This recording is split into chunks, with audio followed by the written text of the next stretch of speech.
press the E button. Okay. Is it working? The what button?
Okay. Is it working? The what button? Oh, I thought.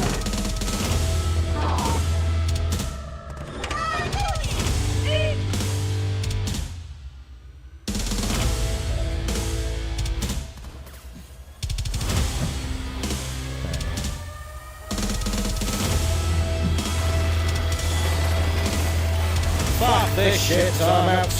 Are you talking to people watching your stream? You have people who watch your streams? I said I'll be right with you.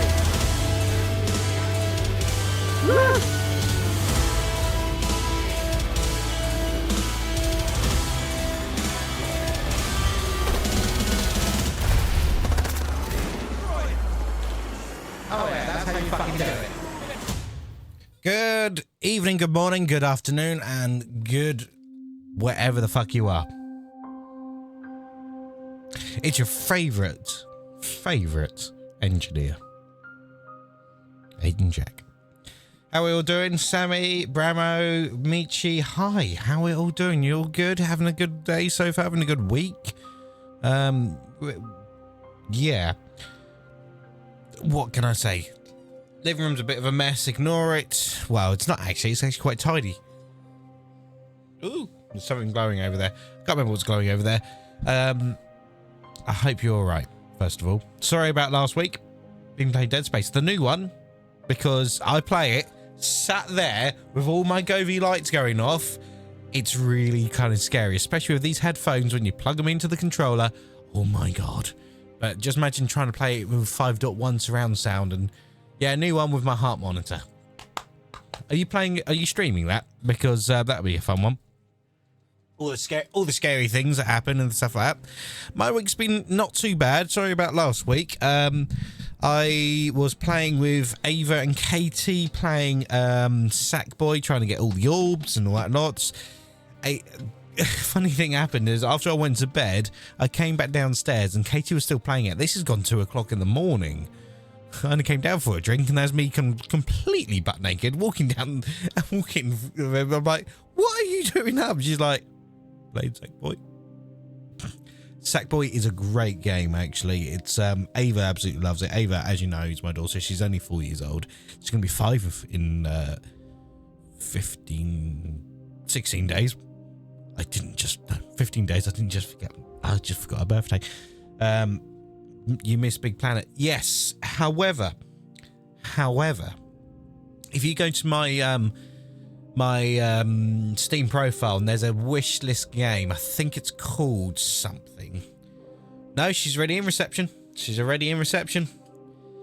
reception already. Let me switch this on. She's already in reception. I need to charge this phone of mine because it's now 20%. No, you're not. No. A lot of people get confused when they go to reception and things like that. No, she's in reception and she's doing year 1 work. I know. Drastic.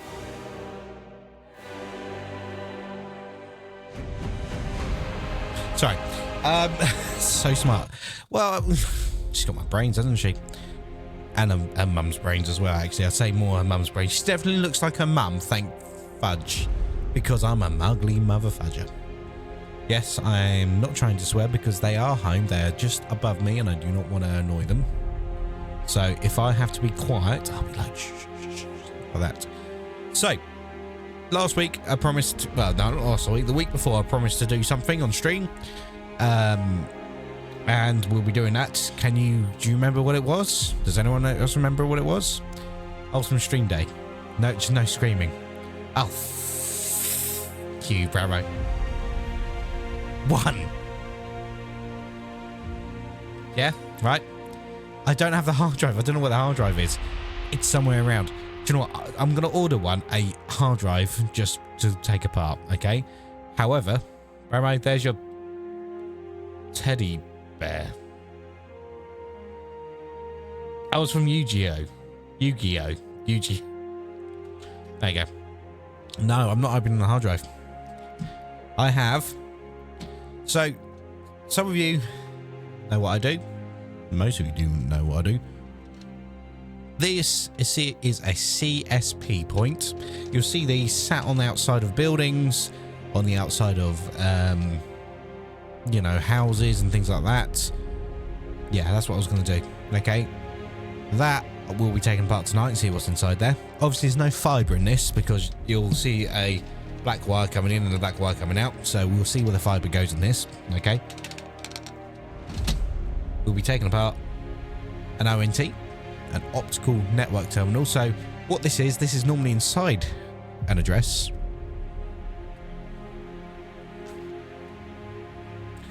Thanks for not focusing. So this will sit on the inside of an address. Okay, fiber goes in the green port, Ethernet on the yellow port, and obviously black would be your, what do you call it? That is a fucking teddy. That is a teddy. That is a teddy. Look. Okay, all right. It's a teddy. Okay. All right. See, it's squishy. It's a teddy. Okay. All right. Just because you redeemed it early, you get a little teddy. Because no one likes you. Okay. I'm joking. Nobody likes me, G. I even have a button for that. Let's do some shout outs for you guys whilst I'll open up my my monster tonight. Michi.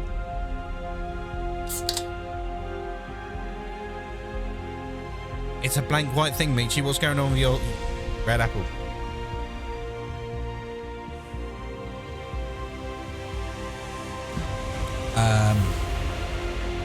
Yeah, Michi, you know, I'm not going to shout everyone else out. Sammy, obviously you're there. How are you doing this evening? I don't think it's working tonight. Shout out thing is bugged. Yeah, I think the shout out thing is bugged tonight. Yeah. So what we'll do, we'll just leave it as such. Okay, that's too heavy. What is this? Let's go to Pogo. Okay, we'll do this one in fact. Okay, so we'll be also streaming some Reddit as well. So yeah, so opening this. Opening this.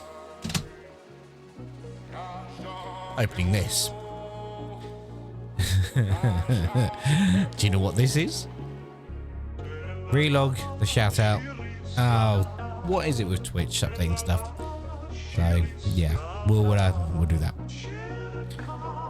But yeah, we'll have a look at Reddit as well. I've purposely not looked. It's a box. What's in the box, Michi? Apart from it being a little bit on the filthy side.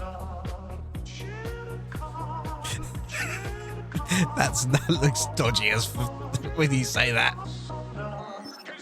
So yeah, that's what we'll be doing tonight. Oh, I can't remember what I used for shout outs. I did. I'm not gonna bother sorting it out tonight. I don't think so. No. So what should we do first? Shall we do some Reddit first? Shall we go straight into taking stuff apart?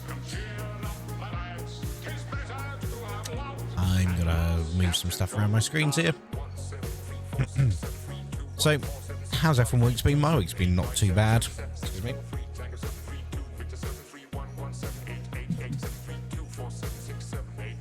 So, yeah. Okay.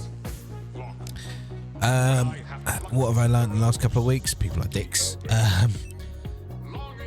It's just been one of those things. Right. So let's pop onto Reddit for a little bit, and then once we've done Reddit, we'll take some stuff apart. Pipeline punch for myself. Which is that the purple one? Everyone likes. Yeah, the purple one's a really good one. I like the purple one. So, pink monster. Why? Why would you get pink monster? It's almost as bad as what was it? Katie got me the other day. Aussie lemonade. Aussie lemonade is just not great. Has, you know, I can't stand it. Yeah. Okay. Right. The thing is, hang on, let me check if it's still on that list, okay? I think it might still be on my shopping list. I'm gonna check now, okay? Alright, where's the Alexa app? List of notes, shopping. It's not on there. Not on there anymore. So I've got on there crackers, rice, tinfoil, floor cleaner, Marmite, kids bubble, black sack spaghetti, pasta.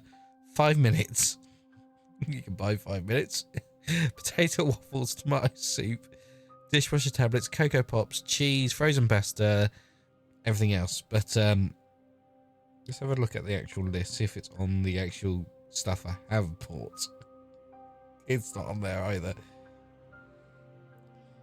Yeah, it's not on there. Thank God for that, because I'm sure I did send it to Katie.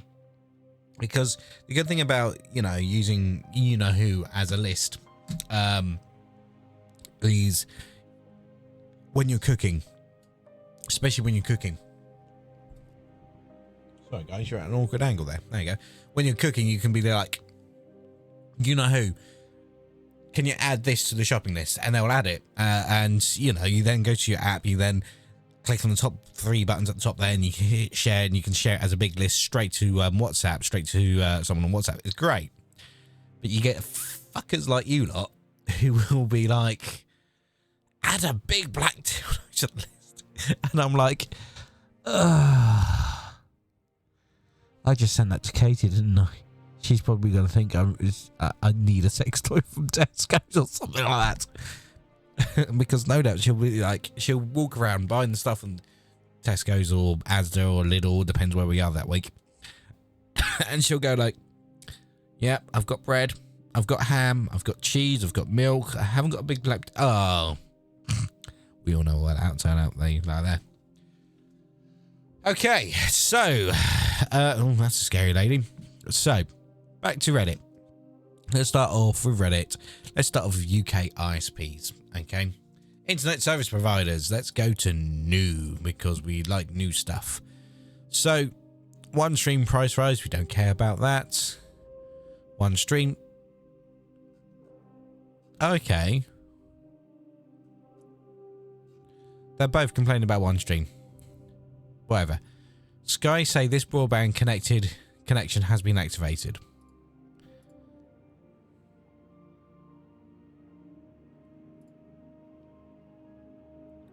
What's wrong with one stream? I'm not saying there's anything wrong with it. I'm just saying it's just one stream. It's an ISP that I don't recognise or don't know. It's a rope. Yeah, it's a pull rope. So what that is that you're seeing there, okay, that pipe there is obviously conduit, and that's a pull rope. So what you normally would attach to the end of that rope would be a cable of some sort. No doubt in this case will be fibre. High-speed fibre broadband to me, yeah, it's not. Means Openreach have provisioned the line. There's no, hang on, that just means... Right, yeah, so essentially they've got to pull the fibre through. Well, they don't, what normally happens is they don't actually pull the fibre through. The fibre isn't actually pulled through that, okay? What normally happens is they'll put a tube through that being pulled by that rope, and the tube doesn't have any fibre in it. What they'll do then is once they've got the tube through, okay, is they'll use a blower to blow the fibre through, okay? So you'll find someone, if you've ever walked down the road and you've got Openreach or City Fibre or something like that, they've got a little walkable wheel. It's a single wheel thing, you know, that they hold and they see, and they look down at the little screen on top of there. I accidentally closed my Twitch on phone without thinking. That's right, bro. Nobody missed you. I'm joking. We all missed you. We all missed you. Anyway, and what they do, they actually measure from your front door to the pit, and they write that down. They go from the pit all the way to the D-slam, the big green boxes, or grey, depending where you are and what type of connection you have. And they'll measure it all the way along, and it gives them a rough estimate of how much fibre they need to blow. And they'll attach the fibre to this blower, and the blower will tell them in meters how much fibre's gone through. And it's really quite cool. I mean, obviously, when we got our fibre done, it was really quite interesting to watch. Despite they ran out of fuel and I had to run to the petrol station. Thank you. And get them petrol. But yeah, it was really quite cool how they did it, and they can measure it. So if you ever get fibre done, that's how they do it. You know, Okay, so going back to OneStream, I saw this the other day and it made me chuckle. OneStream, out of hours reporting. I really feel like it wasn't such a hard question to answer. So OneStream, do you know what? I need to find out who this OneStream is. So in Afrikaans, if you say someone's pulling a wire, it means jacking off. Oh, OneStream. Fair. That's not too far away from me. Okay, so it's a coverage check. Let's see where they do. Let's do this one. That's a space I don't live anymore. Just out of interest, see how far they go. Yeah, okay. Oh, they do all the way over to Lansing, so they okay. So it just seems like OneStream is a big-ish company, isn't it? So, I was going to say, well done for showing your postcode. Yeah, no, it's not my postcode. So, I really feel like it wasn't such a hard question to answer. So, OneStream have no means of reporting a fault out of hours. Do you know who does out of hours stuff? My ISP, Bright Broadband, always on 24/7. Able to contact them all the time. They're a great company. They're based in my local town, and they're always there. Okay, and the best part is they will respond to Facebook, text messages, phone calls within minutes. Okay, they do. Ain't most internet companies AI. Large companies like BT/EE, whatever they've called themselves this week, will use AI to kind of structure out where your call's going from the thing. But the one I use, Bright Broadband, this one right here, is the one I use. Haven't had any real issues with them. The issues that I have had with them have been network based, not with them directly. It's been with the network, so City Fiber. Other than that, they're active on Facebook 24/7 to the point that I messaged him once and I got a message within a couple of minutes saying, yeah, we're doing stuff, updates and stuff like overnight. Tell them to move here. Well, they are coming to your area. You need to get permission from your landlord, don't you? But yeah, that's Bright Broadband for you. But anyway, so I find when I read this about OneStream that this person was a little bit of, what's the word? Send them an email, or even give them a ring, call them. I know it sounds kind of scary ringing ISP, especially towards the end of your contract, but give them a ring, talk to them, see what they can do for you. Okay, all right. So going back to what I was saying, OneStream with this whole kind of texting thing, right? Okay, I felt like this customer was asking a little too much. So that being said, let's set up my voice. Hello. Yeah, so I will be the customer. No, actually, no, I'll be the respondent, and Georgina. I'm Georgina. Will be the complainant. Okay, we'll call her Karen. Hi, I'm Karen. Right. Hi, you're through to. How can I help? We have lost our internet connection. I am sorry to hear that your broadband is not working. We'll obviously not. No, we will. I will look into fixing your connection as soon as possible. To be able to look into the details of this for you, could you please confirm your address and postcode? Thank you. And lastly, can you confirm you are the account holder? Yes. Thank you for confirming. Please allow me a few minutes to take a look. I am running a test on your line to find out your issue. Thanks. You're welcome. It will be completed in a few moments. As per the test, your connection is working now. Did you try some troubleshooting before contacting us? Okay, thank you. I did repeat the router because it showed a light on the globe internet symbol, but all my devices were reporting no internet. You're welcome. No faults were found on your line. After the router had rebooted and the line light had stopped flashing, the internet light did not light up again. Is there an indication of what the problem might be? We had no internet for 20 minutes or so. Also, I'd like to know how to report a fault out of hours. We've lost our connection quite some time in the evening before and had no way to notify you of an issue. I'm unable to identify any faults on your line, which may be attributed to a technical issue. However, please inform us of your experience at the problem again, and we will conduct a further investigation. I can see the previous record on our end.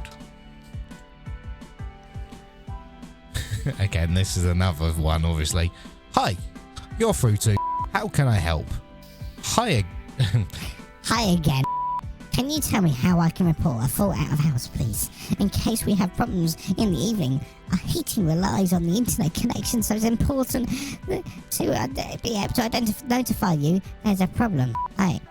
I am checking this for you now. So,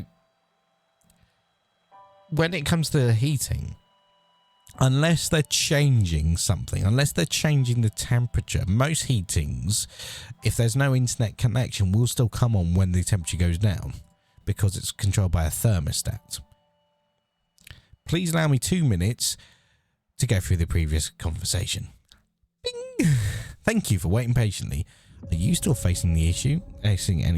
No, I don't currently have any issues. However, I do want to know how to report any issues that may occur out of your working hours so we can get them resolved as quickly and not have to wait until the following morning. The last agent has performed the kit checks, and after you have faced this issue, after that, have you faced this issue again? No, I haven't faced the issue again. What I'm asking you is if I do face an issue after your work hours, how do I report it? Well, if you wish, you can call our technical support line on this number. Our timing's 9 AM to 7:30 PM, Monday to Friday, 9 till 4 on Saturday and Sundays. Please note we are open solely for technical queries via phone, only on Sundays, and we aim to respond to all queries. They can handle it in a way of what happens best. This seems a bit... See what I mean? This is a bit... I mean, she thinks that her provider needs to be at her beck and call. If she reports something at, I don't know, 7:30 at night, okay, they're not going to fix it at 7:31 or at 8 at night or 9 at night. They'll wait until the following day at least. Ah, dear. Annoying how some stuff can't be done out of hours, but I'd live. Yeah, you would. I mean, I've lost internet connection like everyone else does, you see, but just send a text or an email because it will be picked up. Let's get back to this. Hi, you're through to. How can I help? Phone data, yeah. Hello again. You still haven't answered my question. What if our internet develops a fault after 7:30 PM? How do I report the fault then? I have provided you a technical team number. You can call them if the issue occurs. At last, we also need to raise it to them. You can directly contact them. I understand that, but what if it's after 7:30 PM? Then you need to reach out to the next day. Don't worry, we have done the kit checks. The issue will be resolved now. That's not acceptable, I'm afraid. I can't wait until the following day to report a fault. Other providers like Vodafone have online faulty reporting tool. I can't use that. Because I'm not directly a Vodafone customer. I would like you to feedback to your management that having an out of urgent fault reporting is an urgent requirement. My heating, for example, requires an active internet connection to operate. Stupid as that is, and that's the way it is. So I need to be able to report a fault so my family doesn't freeze overnight. I'm really sorry that you faced the issue again. We'll raise it to the technical team so you can reach out to them. Okay, thank you for being no help. I'm sorry if you feel this way. Is there anything I can help with? No, that's it. Thank you. Thank you and contact your one stream. Have a great day. Right. So, yeah, not all the... Okay, so this is what gets me about this conversation. Is This person, let me double check, is the original poster. Okay. All right. Now, do I respond to this? Is the question. Do I say, what do you want them to do at 7:30 at night? If it's a network problem, they're not going to come out that night. I mean, it sounds preposterous. But yeah, you're right. Not all heating... They, I should say, because I don't know if they're male, female, whatever, I've only assumed this. They've put themselves in that position by having heating reliant on the internet. And like I said, if your thermostat is set up correctly... Excuse me.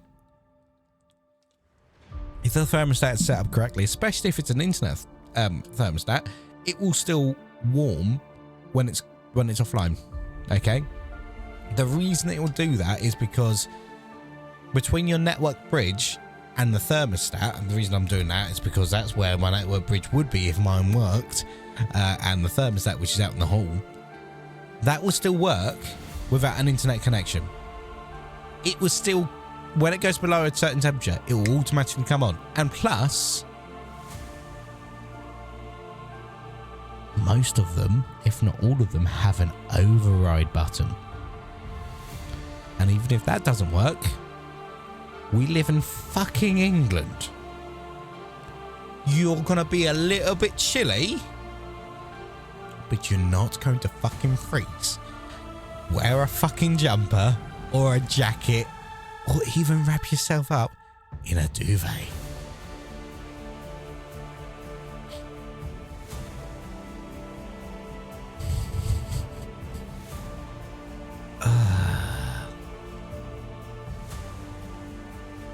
Let's have a look. I just think this person is like,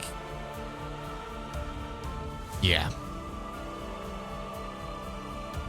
I just think that is like, I mean, I'm tempted to reply. Sod it. I'm going to reply. Okay. All right. I'm so going to reply. Hi. I understand your frustrations with your selected ISP. Bear in mind, you chose that ISP. Okay. I know from 3 days ago. Okay, I don't care. All right. See how too long didn't read. Cheap, shitty ISP, and no, unsurprisingly shit. Any ISP you faults 24/7. Or leave up top.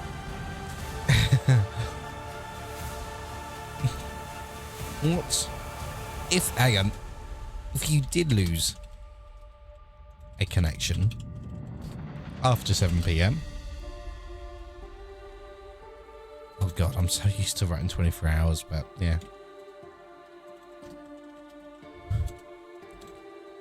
And for example, it needed an engineer to attend. What do you think they would do? Send an engineer at night to your address? Normally, no. Doesn't work that way.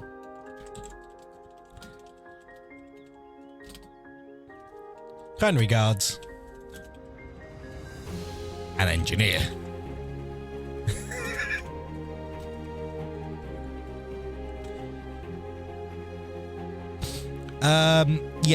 Yes and no. So with certain engineers will come out at night. The ones who do a lot of business work, okay, because a lot of business happens overnight, okay, but most of them won't. I certainly don't. I mean, yes, we've got gas and electricity, which is important, because if there's a gas fault, a gas leak, yes, that could be deadly. Electricity fault, yes, also could be deadly. Plumbing as well, water, yes, can cause damage. Internet going down, it's not gonna kill you, okay? So I feel that they've put themselves in that position because if my internet goes down, I can still control everything in this property because we've got a backup for everything. For example, that light switch over there, which I can control with this button over here. All right. Okay. That will work offline. My living room light has a smart bulb in it. All right. I can override it by using a light switch. That's offline. People do this themselves, okay? All right, smart bulb, and I need to put that on Facebook. I need to put that on what do you call it, on TikTok, don't I? Basically, what I've done is I have lights here, and I have lights behind me now. Have a look. Yes. Yes, I have lights here. Lights here. Right? Okay. If they're set up correctly, then no. The reason I've got lights behind me is I've also got lights on the TV now is pretty simple. The TV will control all the lights in this room. So when I'm gaming, you will see something cool. And let me see if I can bring up the video, okay? All right, let me see if I can bring up a video, all right? So it's really quite cool. It's not just gaming-wise, though. It's also movies. You definitely feel like you're in the cinema. Like, well, I like having movies. I like having the ability to listen to some lovely loud stuff.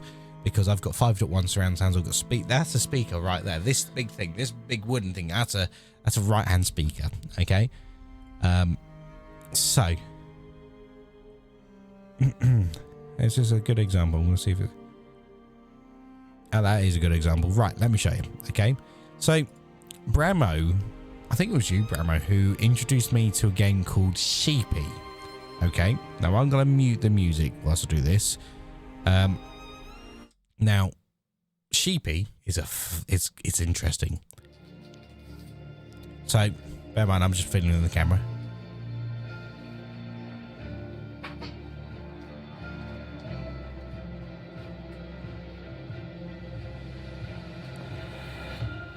Now you can see the lights on my right, where on the right hand side here, where I'm normally sat. This is the thing. It's probably not the best example. All the colours. Yeah, okay. All right, let me show you another one. Let me go back to my face for a second. Okay, so you're not having to put up with my face. Don't put up with that for a moment. Let me find another one because I do not want to show you all my photos of my daughter. Okay, right. Ignore the state of my living room in this one. Okay, all right. This one is a good one. Okay. So if I press play.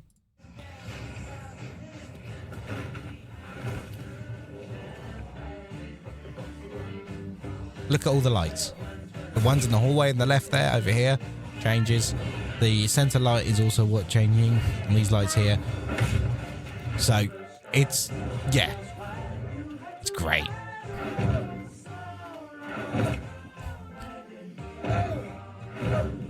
And that's not even up loud, but it's so clear, even on this video.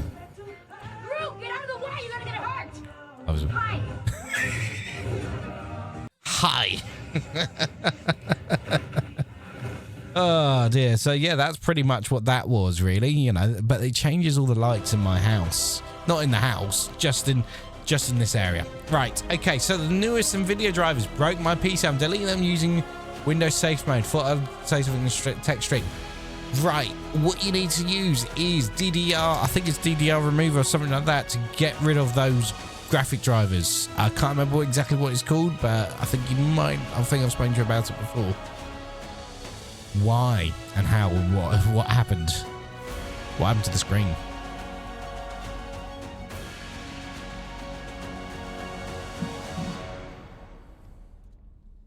That's what I want to know. So, hi. Say hello to yourselves. You good? You met each other before? This is you on this one. Yeah.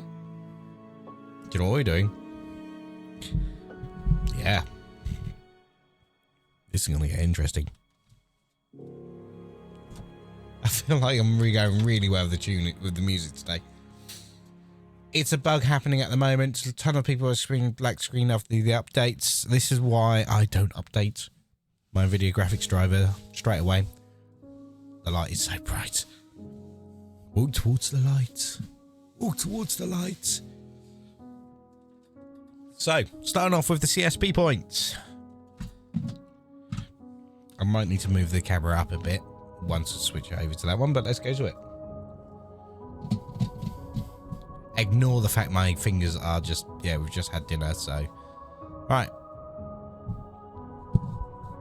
There's my crutch. Ignore my crutch.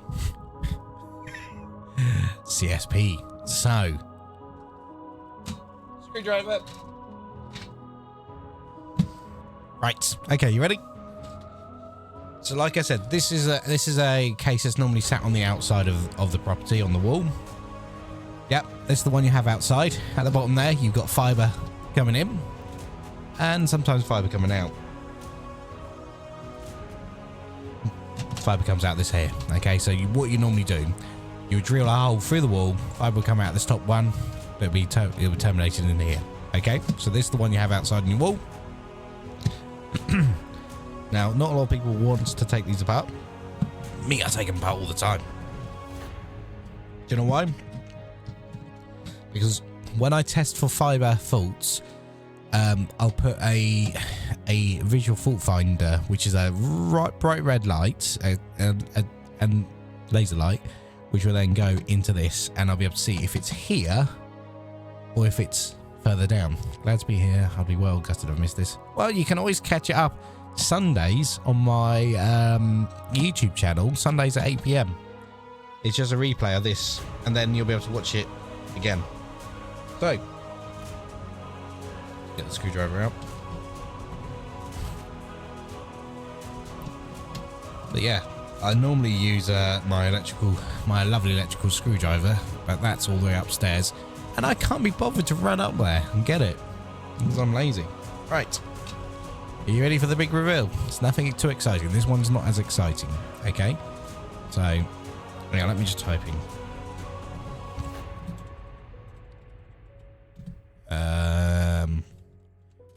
Right. Okay. So, here we go. Right. You're probably thinking, what the fudge is going on here? So, on the back side of it, you'll have the CBT ID, which is the green box, the port number, and the ONT serial number, which this is the ONT. Okay. All right.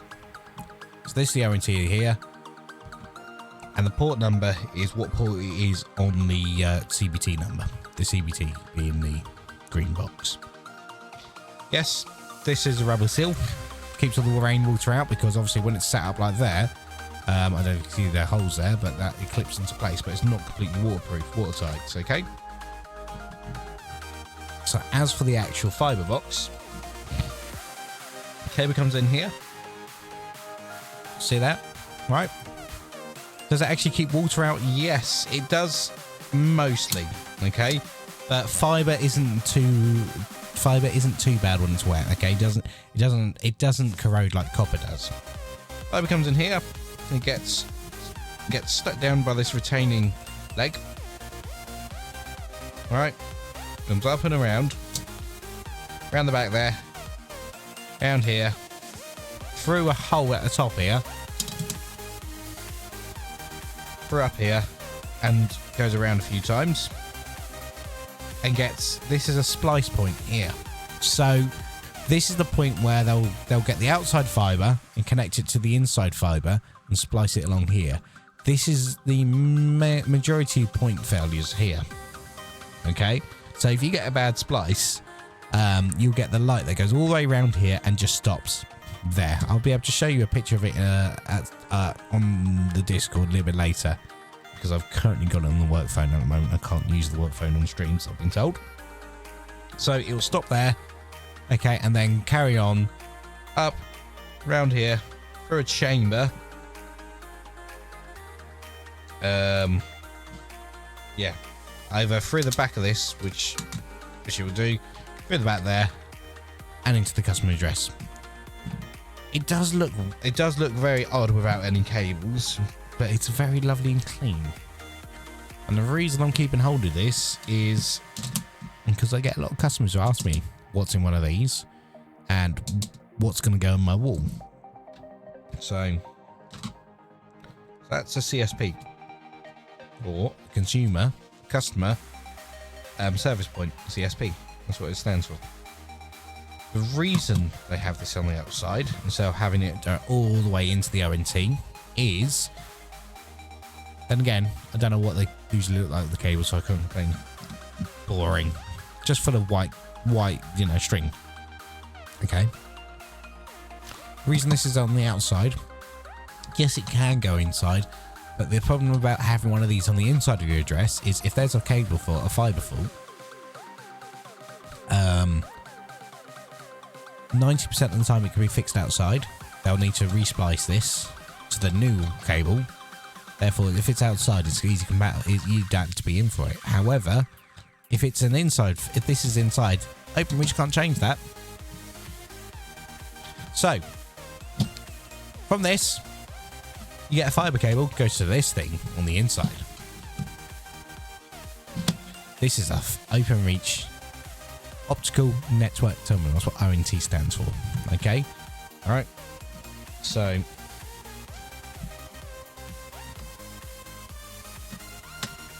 if I can open it, that is.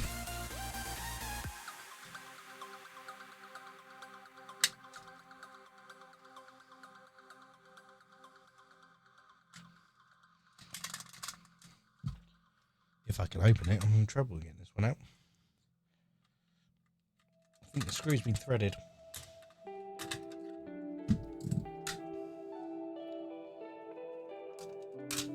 There we go. Here we go. Yeah, the screw's been threaded.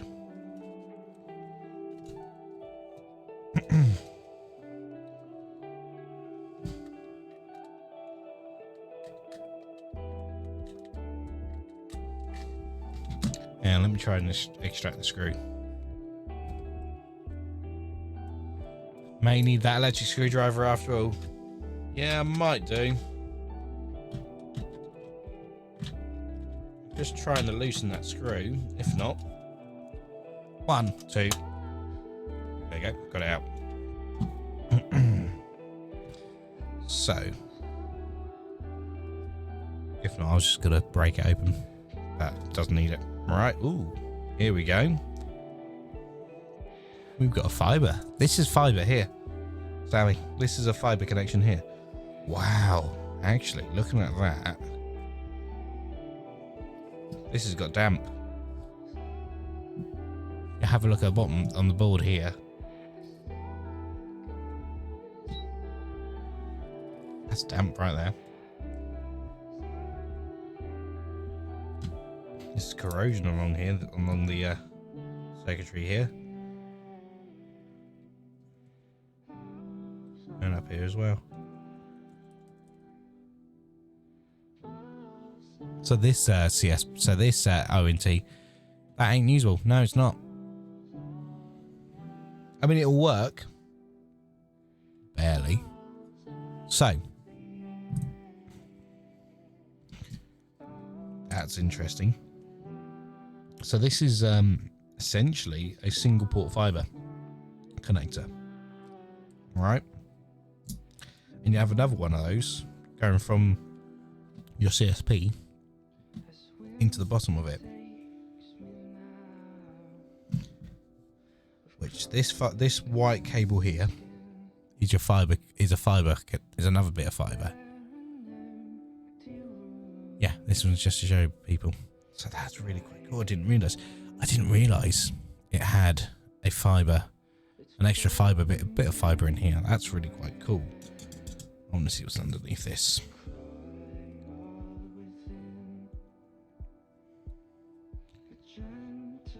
How do you think I'm going to get into that? I'm going to have to just take it apart. Yeah.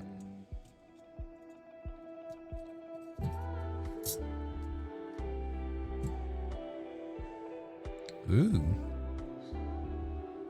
You see that? We've got a QR code. No, I've not seen inside one of these before. So this is your power button here. Okay. Oh, I hear movement. Hello, dear. My other half just walked into the room. Hang on a second. What's up? Just the one cuddly at the moment. Okay. Why? My other half just asked me, how many cuddlies have I got on the desk? Just the one right now. What are you after? Yeah, that's right. You're not going to be on camera. Empathic, what do you want me to ram? Empathic just said ramming speed. Oh, Michi just... Alright, Michi, just for you, we are going to pick out a teddy. There you go. There we go. Right. You okay there, dear? Your bum's too big. Have you?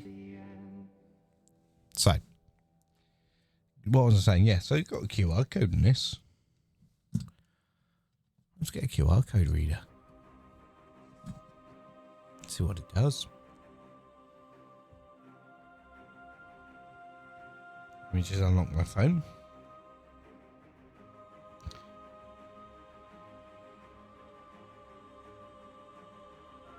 Ah. Right, so it's given me the serial number of that fiber itself. That's cool.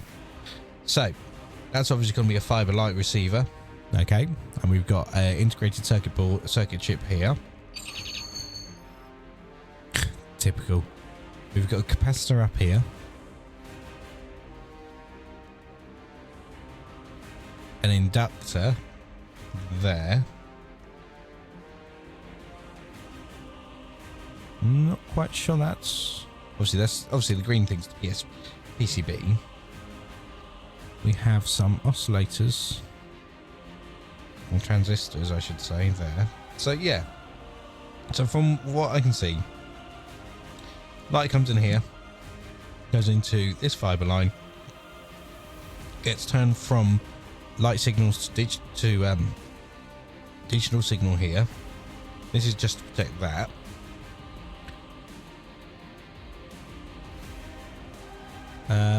Have you something we can see? What do you want to see? So from there, there's a yeah. So most of these is just to change it from light to that. That's really quite cool. I like that. That's a smart but simple design. That's really quite cool. I like that. Very interesting. Let's put it back together again. I thought the QR code is going to be something we shouldn't know. No, it's just going to give you a reference number for the for an ONT. Nothing too drastic. Sits quite nicely in there. And sits on top. Clips into place. Screwdrivers. You need screwdrivers. Interesting bit of kit.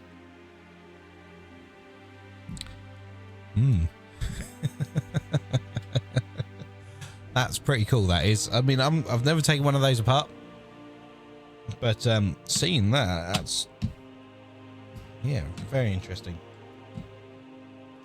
Can't see that hard drive anywhere though. But yeah, I'll order one. So yeah, that was that. Do Virgin Media ones look the same or completely different? It depends depends on the type of connection. Now, I have a Virgin Media CSP point.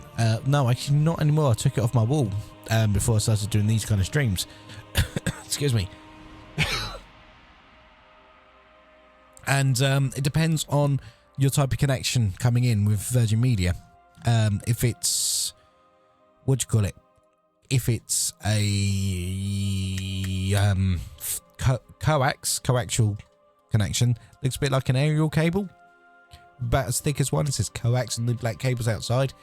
If it's a fiber connection, then yes, they generally look pretty much the same, where they've got a, they'll look black but a little bit chunkier because they've probably got more heat sink in it.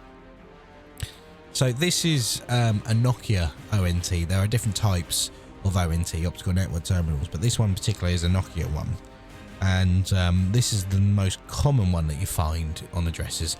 I know Michi's got one of these in her property at the moment, on the wall, if I remember correctly.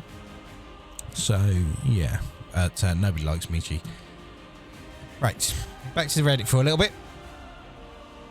So, I want to prepare for possibly leaving Virgin Media in the future. Can anyone help me with this? This is a BT60 box. No, it's a BT80 box. Okay, so this is your PSTN line. This is what I generally work with at work. So this black line, this black cable is your external cable. Okay, and inside one of these is really quite cool. Okay, very cool. That's an attic, yeah.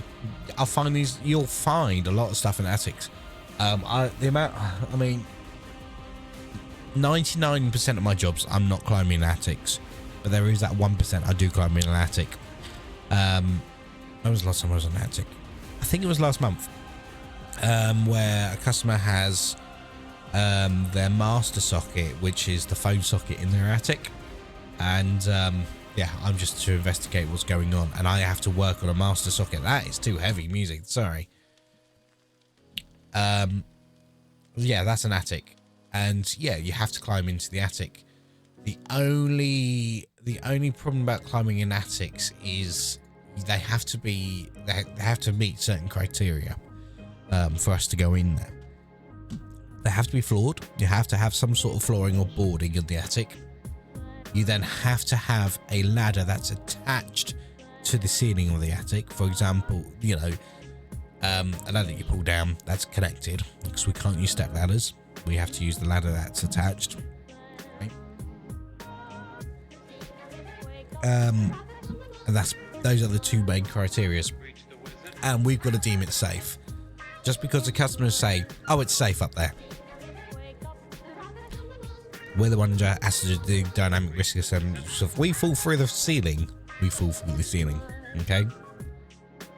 So we have to do a dynamic risk assessment before going up there and working on something like this. But yeah, that's an attic. That is the PSTN line. This cable is the PSTN line coming in. Okay, and inside this box, it is a hollow box. 90% of the time, those boxes are hollow. Okay, they've got no circuitry in them. One or two of them will have some sort of circuitry in them. Okay, but it's very simple. Okay, circuitry with two pins on the other side. Okay, and the wires are clamped into them. But they would use a system called jelly crimping, where it's, I think I've shown you what jelly crimps are. It's just two wires in a little box. I mean, we're talking about the size of your fingernail. Just two wires shoved into it and they're crimped together. And they've got it's like a cement in there, and they're soldered together, and they're not going to come out unless you break the jelly crimp itself. With something like this on the screen here, is you'll see if you open that little box, it's nothing in there apart from some extra cables, some extra wires from the black here, and some extra yellow, cables from the white cable here.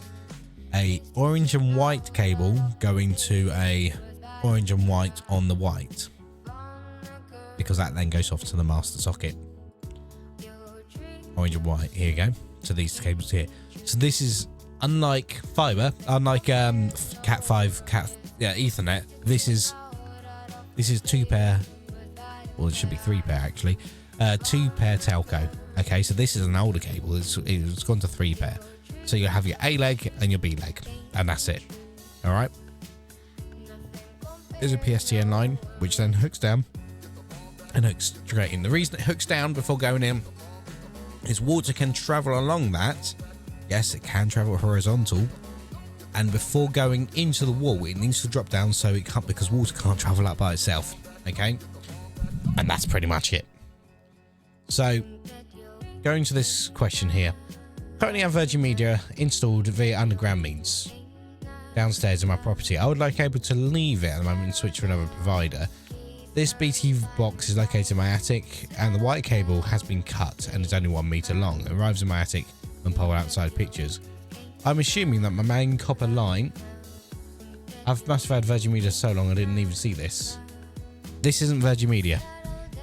Virgin Media wouldn't use this at all. I'll show you what Virgin Media will use in a minute, okay? I'm assuming that this is my main copper line in for broadband telephone. They're right. I am currently undergoing a renovation and would like to run a main connection downstairs. Is this just a junction box where I have to connect onto, run the cable where I light it? Who fits the master socket once complete? So, generally it'll be a 3-pair CW180. Yep, this person's got it spot on here. Apart from this, OpenReach would fit the master socket once the order's placed. No. Not at all. Not at all. OpenReach don't always fit the master socket. Not all the time. I mean, I have been to places that they've renovated or they've just moved in. There's no master socket, and I've attached a master socket onto a wall. That's my job. Okay, and I don't work for OpenReach. I'm a subcontractor. So, yeah, a master socket can be fitted by a subcontractor that they've called out, or BT themselves, or your provider who have called out a contractor or an engineer to fit a master socket. It will be done by any of those, including OpenReach. Open do carry sockets such as, and this type of sockets they'll install, okay, is something called an NTE5C Mark II. You could boogie in where there, NTE5C Mark II. Amount of times I've typed that, and then, so let me show you what they are. I don't have any in my on my in my desk at the moment. Okay, these are simple master sockets you see on here. Okay, all right, so let's start off with the Mark II, but 5C Mark II. This is your standard socket, simple as. A Mark IV is pretty much like the Mark II, as you can see, same master, but has a pre-filtered socket on the front there. If you check my TikToks, it will give you some more clarity on how it works. That's a 5A, but they all do the same thing, regardless of shape. They all pretty much do the same thing. It's to terminate 2 wires into the back of the master socket for telephone use or for anything to £41, $41. Wow, I need to sell these. So me telling you about the A and the B at the back here, that's where it goes in the master socket. This is like the red and white, and the orange and the white cables will go into the back of one of these here, okay, and gets terminated. Then makes the pins on the front here. That's not going to show me. It's not going to show me the front play, is it? Live. Baffles me. They have one for internet, one for phone. Well, they have 2. The reason for that is it's got to make a circuit, okay, and that circuit goes. Hang on, let me show you. Let me just find it if I can find it again. That thing again. So it generally has to make a circuit because it's electricity. Well, it's not electricity, but it needs to make a circuit for it to work. Okay. Okay, so FTC key explained. So this is essentially what a lot of people are using at the moment is fiber to the cabinet or ASDL, or even fiber to the premises. The fiber to the premises is a completely different thing. Okay, so it uses 2 cables, the A and the B we call them, from the exchange or from the green box to here. Now I'm going to try and find the one that I found the other day. The picture that is. I know you can't see the screen, but there's nothing I'm watching interesting here. Right, here's a good enough picture. Okay, let me just show you. Zoom out a little bit. Okay, so here we go. Let's show you the desktop. So from the telephone exchange, which is all this stuff here, all right, it will go to your primary distribution point and primary control point, or to an FTTC DSLAM cab. Okay, so this here on the right is the telephone exchange and the network. This is your home here. All right, so what you generally worry about is how it comes from here and here. Reinstalling drivers had to unplug 2 of my screens so I can reinstall and then reinstall shit now. Don't reinstall shit. So from your exchange, you've got fiber to the cab or FTTC, and then copper from the cab to your master socket in your property, which is your telephone socket. Okay, and it's just 2 wires, A and B, all the whole time. Now you've got copper or AADSL, which is a lot slower, which is copper all the way from the exchange to the PCP to your master socket.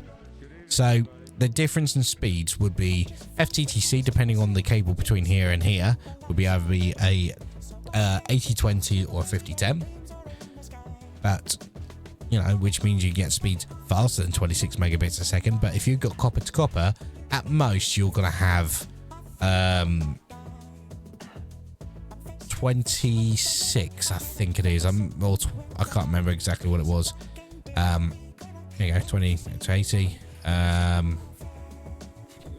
FTTC. It's not going to give me other ones as well. There's also a third one that they're not showing, okay, and that's G-Fast. Or let me show you what G-Fast is. G-Fast broadband. Now, G-Fast is a great system when it works, because it does fail quite a bit. Oh, I've got a response on that. So you've got to be within 300 meters of your G-Fast box. I know I'm near one. Okay, that was an interesting to do. I'll show you that. I'll talk about that in a minute. So fiber to the DSLAM, and then down your PSTN. So it still comes down the copper line. It's a bit like overclocking your PSTN line, essentially. So G-Fast the future now? No, not at all. Not at all. So G-Fast would have been the future should fiber not work. Okay, so fiber took over G-Fast. So if you think about it, you got dial-up, broadband, G-Fast. Sorry, no, no, goes that again. Dial-up, broadband, fiber to the cabinet. Focus you. Fiber to the cabinet, G-Fast. Come on, focus. Yeah, so fiber to the cabinet, G-Fast, fiber. Full fiber to the premises, or FTTP or FTTX. Okay, all right, so G-Fast was there. However, it will only serve about 300 meters around it. Okay, I looked at G-Fast, and yes, I can get it in this property, but why would I bother with that when I can get up to a gig? All right. So, sorry, Sam, I know you've been chatting away there. I know Virgin, you got to plug your phone into the hub, not just with Virgin anymore. That's also with EEBT and some other providers. Where Broadband does it as well. So what that is, it's digital voice. Okay, so Virgin Media is also using digital voice, and they have been using it for some time now. So where you got to plug it in. So Virgin Media changed that. I'm not exactly sure when, but what they used to run with the coax cable was telco cable as well, which, you know, if you have a look in a box outside sometimes, especially in older places that haven't had Virgin Media for a while, if you have a decent look in one or two places, you will, I mean, I'll see if I can find one again, but I know where one is, actually, thinking about it. I can't just walk up to someone's house again, click and walk off again. Is you will see that it's attached to the copper of the, it's attached to the actual coax of the actual Virgin Media line. Okay, in fact, I think my next door neighbour has it. Thinking about it, I know she's on Virgin Media. We've had an outage recently, if I remember correctly. So yeah, that's pretty much what that is.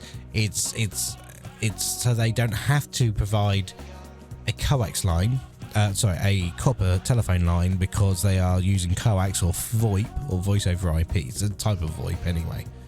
We only got G-Fast like here like all the year before. Well, in the area is what I mean. So G-Fast, if it comes down your telephone line, it still comes down your telephone line. We've been Virgin Media when they were NTL. Wow. Yeah, Virgin Media purchased NTL, and I still see 1 or 2 NTL master sockets around. To the point I've had someone plug in a BT router to an NTL point and complain that they weren't connected to the internet. I wonder why. So yeah, that's pretty much it. So what was I going to show you about Virgin Media? So Virgin Media, oh god, the first thing that comes up when I type in Virgin Media Destiny 2. I've heard about this Virgin Media with what do you call it? Yeah, Destiny 2 problems. So if you're on Virgin Media, you've not been able to play Destiny 2 recently. Oh well. But is it worth it? Is Virgin Media worth it? Yes and no. It depends on how good they are and what prices you can get. Wow, okay, I've just seen something here that looks rather interesting. So this is an inside of a D-SLAM, but on a G-Fast point.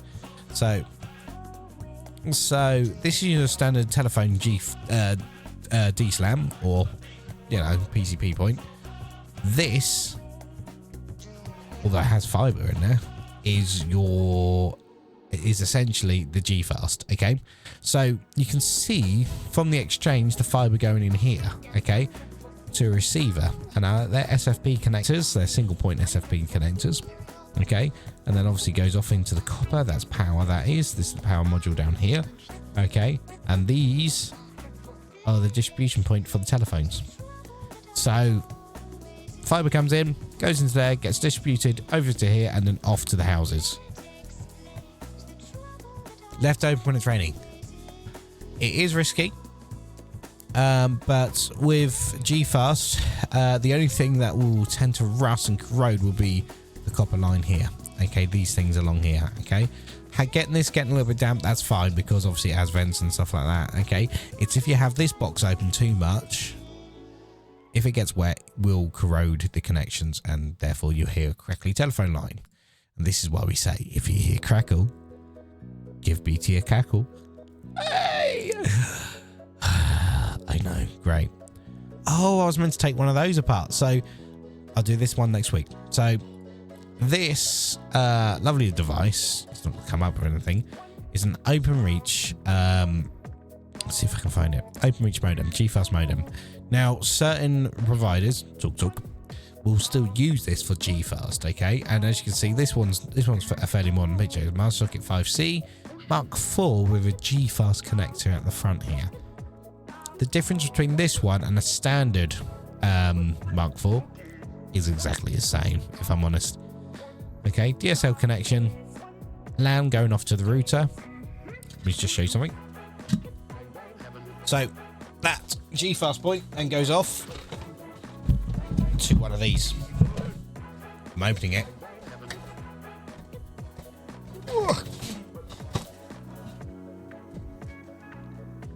In a second. I was meant to open it off stream, but you know. So that's a fiber, not a fiber, a G-Fast connection.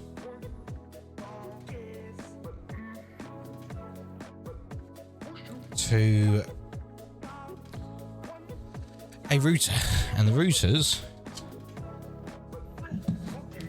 will have a connection like this on the front of them. Hang on, let's just go chatting. And it will go to the WAN port on this router, this particular router. And WAN is wide area network. Oh look, there's a digital voice adapter on this one. This one has a digital voice adapter, a little green port at the bottom there. Okay, little phone adapter. Now, who knows what network this is for?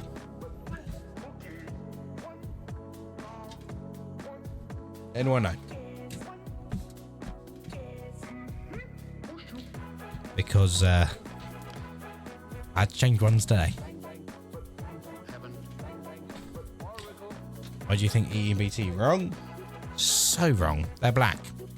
This is great. Not saying that all BT routers are not great. Anyone else? Okay, well, it's definitely not EE, definitely not BT, because they're very proud of their logos, to the point they actually light those logos up most of the time, or have something around them. Because if you have a look at a BT router, they tend to have a little light around them. I'm just seeing if I can get into this one.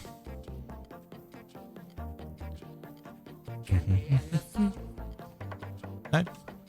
It is a TalkTalk router made by Sagecom. So TalkTalk have had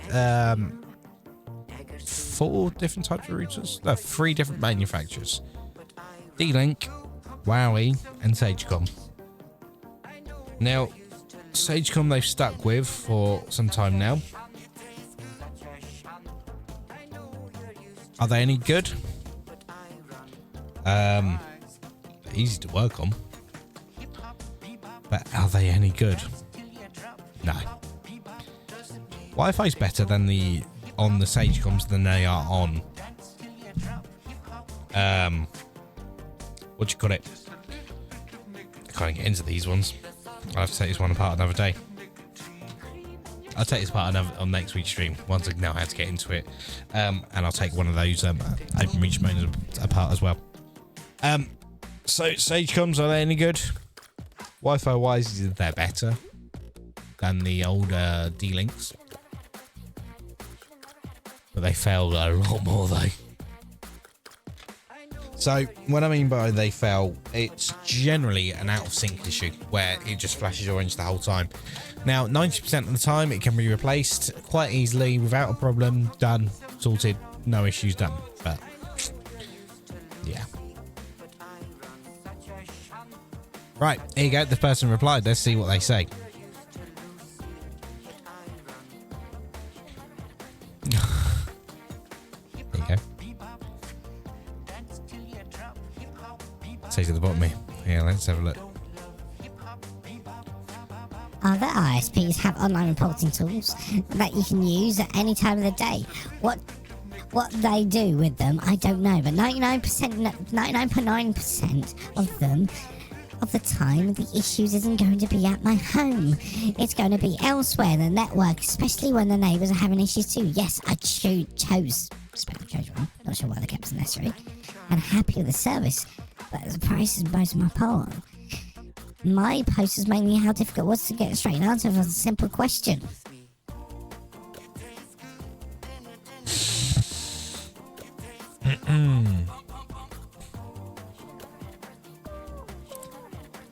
As an engineer who works with most ISPs, I will disagree with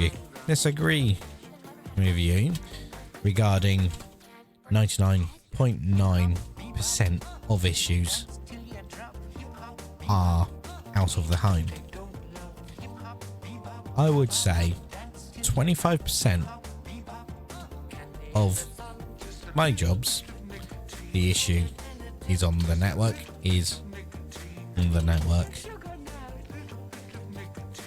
and the rest tends to be in the home. And I kid you, I'm not lying about this as well. Okay.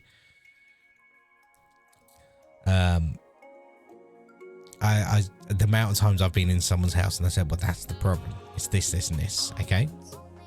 Or it's, something else inside the home. So this is why you do a bit and such. So yeah, I can't say anything much else with it as well. Kind regards. What happened there? Did that post? I didn't post it. Let's try it again. Okay. Hi again. Yes, other ISPs. Try it again. Yes, other ISPs can report overnight, but normally aren't actioned until the morning. As an engineer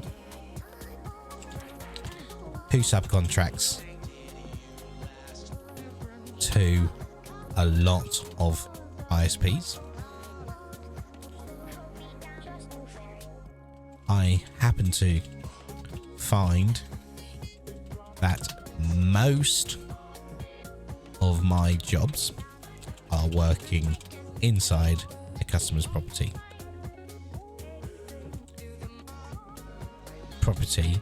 Despite the customer believing the issue is the network.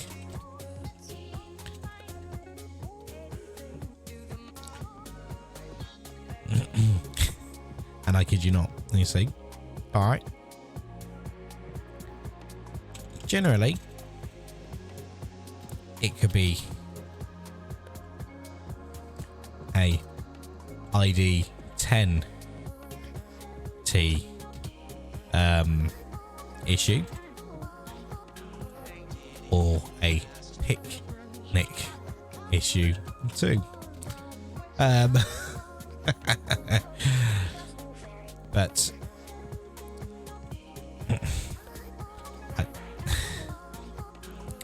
however, looking back, I find that only 25% of jobs that I go to tend to be a network fault instead of a home fault. Kind regards, engineer. There you go.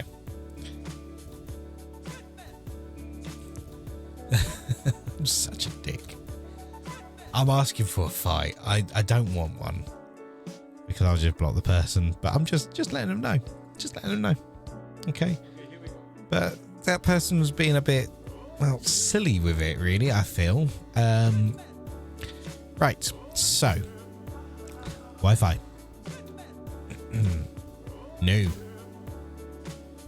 This one's posted the here we go. Problem. Downloading a game off Steam, my Wi-Fi is 300 megabits a second. I'm sitting next to my router and the download speed goes up to around 100 and drops to 0. Then stays on 40. Why?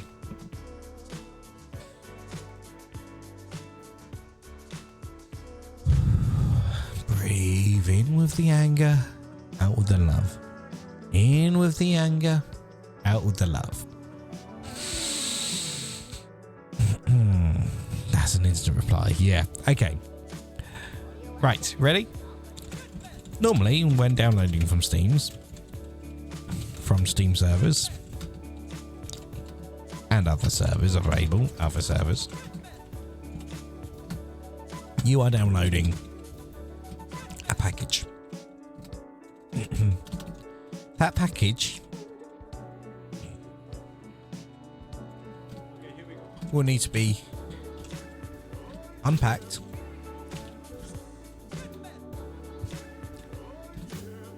moved from temporary files, from one file, moved and placed in the correct folder and uncompiled. All of which is done by your CPU.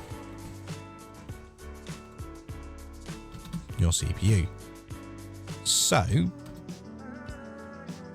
your CPU and other devices inside your system. There we go. Like the hard drive. Okay? The hard drive, SSD, whatever. So this is why you see Wi-Fi speeds of downloading speeds change and drop to 0 because your CPU is doing something and your Steam is waiting for the green light to continue the download. Done.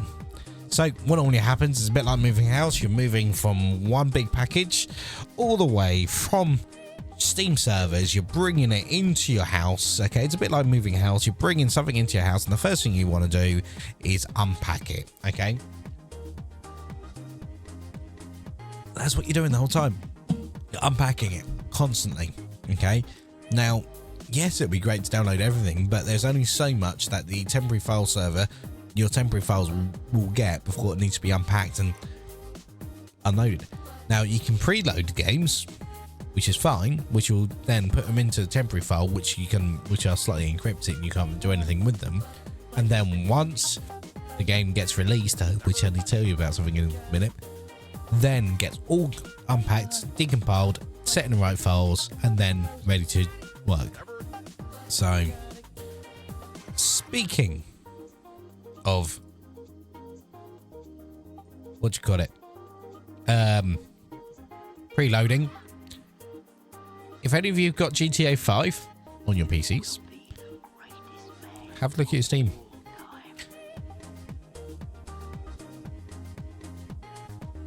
You will have the enhanced edition. Okay? Which is an update. It changes a lot of things. I know. Just surprised me as well. It comes out in 3 days time. Okay. They mentioned about this. Yes, they will transfer all of your saves and everything like that from the original GTA 5, the Legacy Edition, because that's what they're naming it. So you probably have seen that GTA 5 Grand Theft Auto 5 has been changed. You've got 2 of them, Enhanced and Legacy. They changed it and they put one as Legacy and one as Enhanced. I have got the Enhanced one preloaded, ready to rock and roll. All right, this is a free one.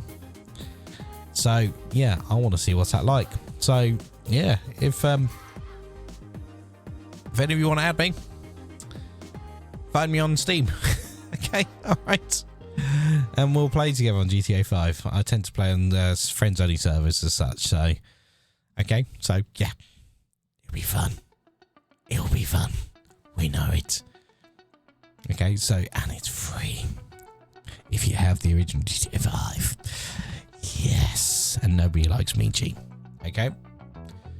Don't you add people on Rockstar through Steam? You can, yes. You can even have loads of things as well. But yes. Oh, this is new. This is different. This is different. Ooh, this up here. I can't turn it around. I wanted to see the back of it. That's a shame, so we'll dismiss that for now. That's what's new. Okay, fancy. I know. Nothing about me is normally fancy. Nothing about me is fancy at all. EE. The headache they are. And yeah.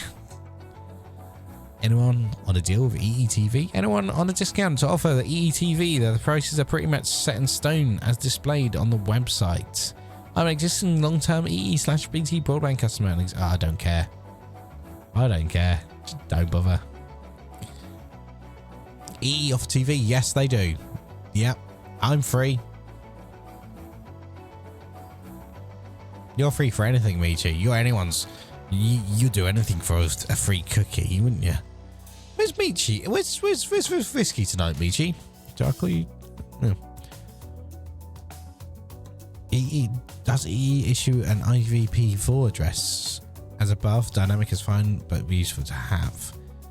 They do, but you have to pay for it. On a call with a friend. Disappointed in her. So disappointed in her. So disappointed in her. Oh, here you go. SSID changing. Oh.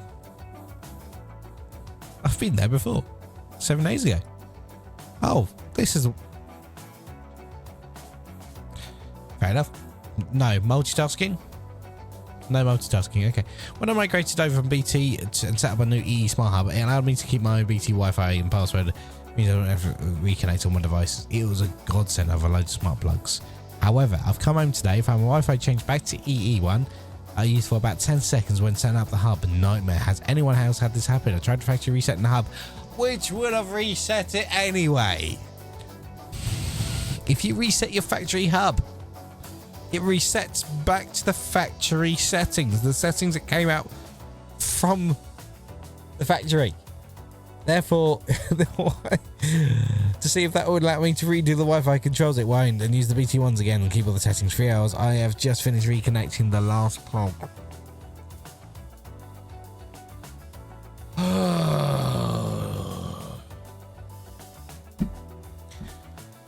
Why? Why? This is what I do, okay? I don't use my ISP router for Wi-Fi. I make my own. I rename stuff myself, okay? I did actually reply to this one. Have you contacted EE recently about your internet connections? Because they will always do a remote factory restart. Always happens. Sometimes, oh, I'll plus that one. Sometimes the router will also download an update, which would change a lot. And if it's a Smart Hub 3, Wi-Fi 6 router, get a baseball back to the worst piece of crap I've ever touched. I happen to agree with that person, whoever they are, because it's me.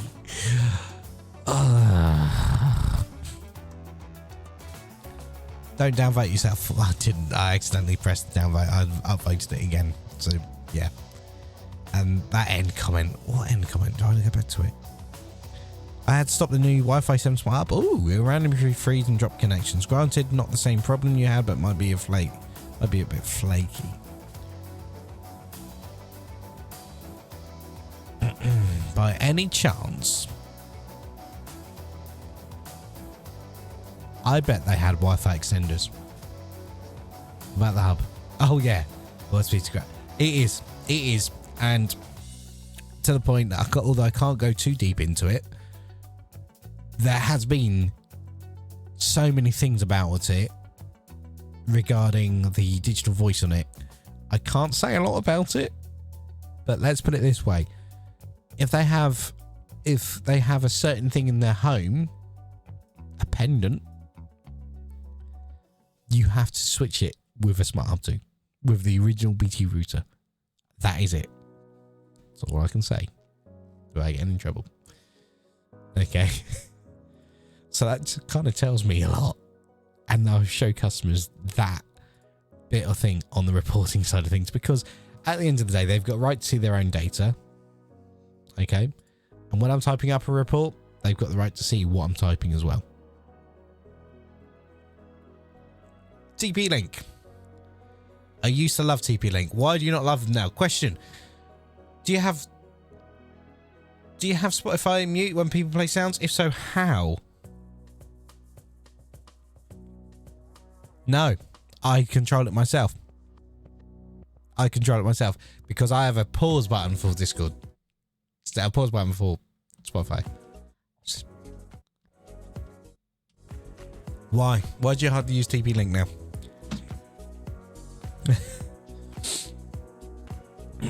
Security concern. Oh, we like security concerns, don't we? Don't we, ladies and gentlemen?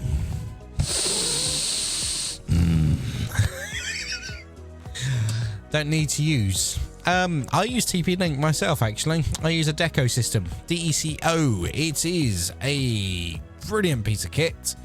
The one I use, TP-Link Deco. It's a mesh system. It's called the X20. I don't know if you can buy them anymore. Yes, you can. No, X10, X20s. This is the one I use. The only problem is, I really need to get myself a Stream Deck so I can't lose it.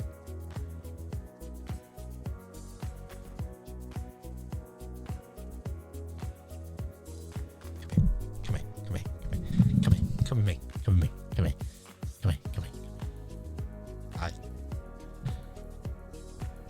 I have two.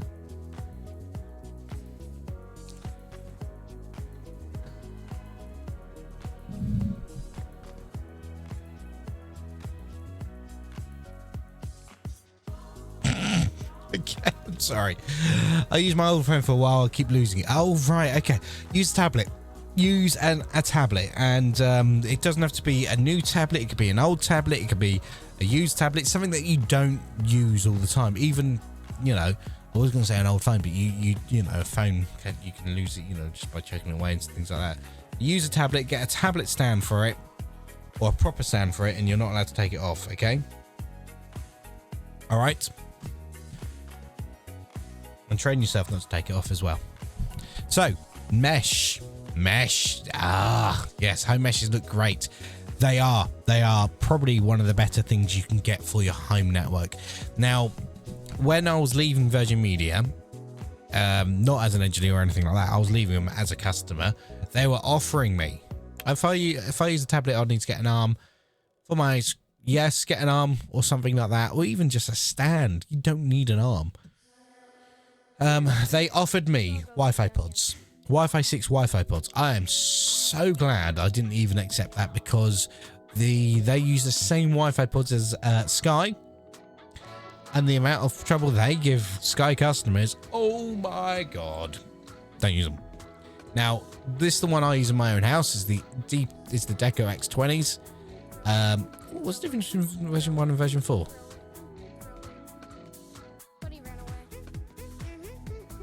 I've got the version 4, haven't I? I'll have to check the box.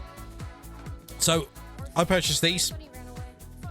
I purchased 3 of them because I've had 3 in the past of the M4, which is AC, therefore AC is Wi-Fi 5.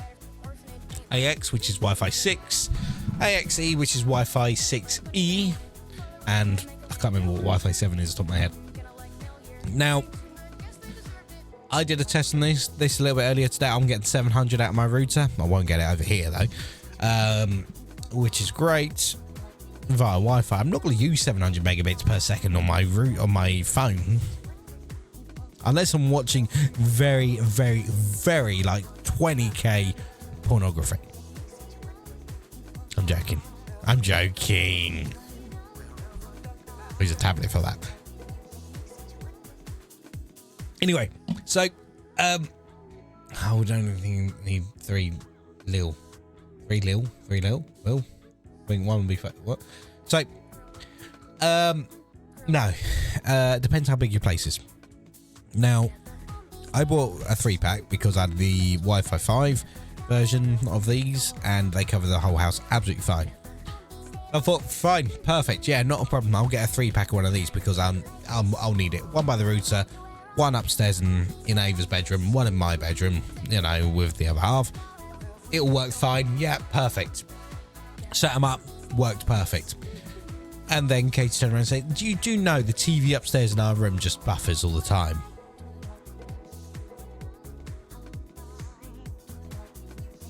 Buffers, you say? Buffering? In my house? Never. So I used Wi-Fi Man. It's a great app on your phone. You can get it for free from Ubiquity. Do I have it on my phone here? I probably do. Knowing me, I probably do not, actually, thinking about it. Hang on. Let me type in and search Wi-Fi. I do have Wi-Fi Man. That's it. That's Wi-Fi Man. I definitely have it on here. And the best part is it has a signal button. It tells me the signal strength of my routers. This is actually a lot cooler than the one. Oh, that was latency. There you go, signal strength. Okay. It's great if you're testing fancy app free on both Apple and Android. Okay. It's great if you're testing Wi-Fi fidelity, or wireless fidelity, I should say, from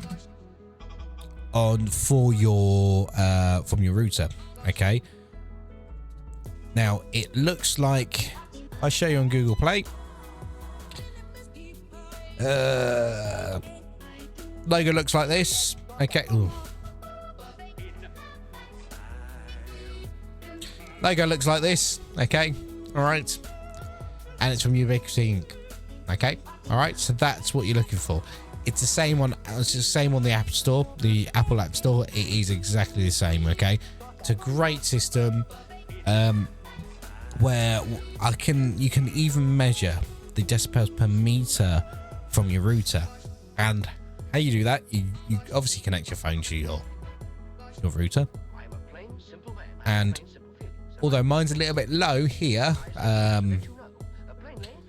running at minus 61 decibels per meter, as you can see at the bottom there by my thumb, minus 62, it's because my router is tucked away underneath that.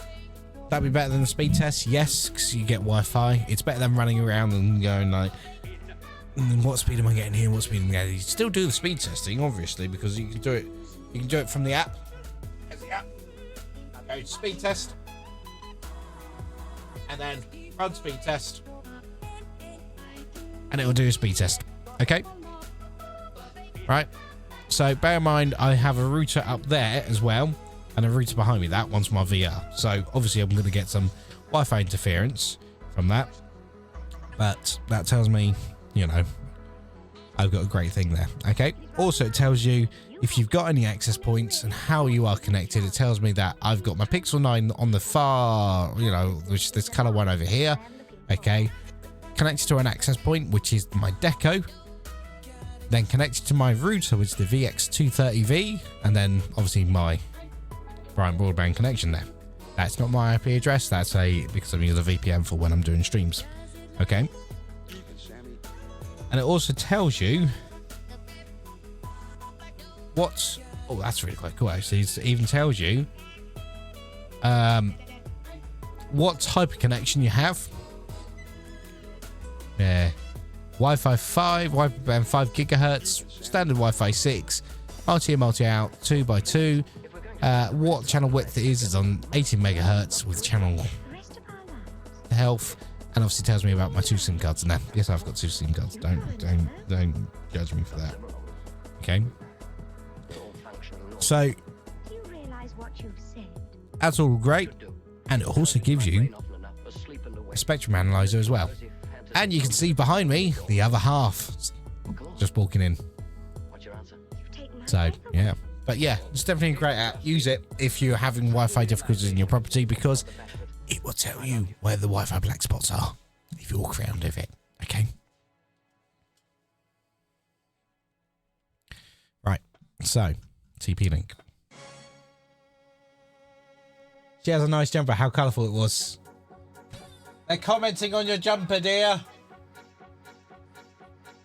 Everyone says it's their favourite. Do you want to have a decent look at it? Okay, go. All right, come on, let's have a look. Let's have a look at this lovely jumper. This camera here.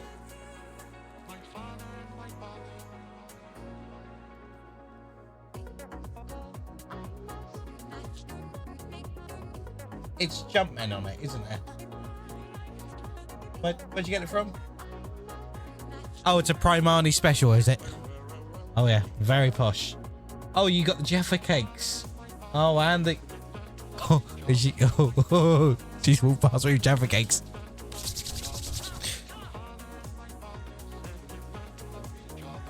You ate a whole one of those last night. How many are left?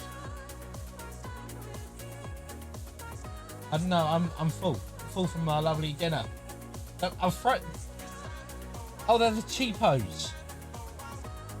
She bought cheapo Jaffa cakes. She had a whole strip of Jaffa cakes just left up.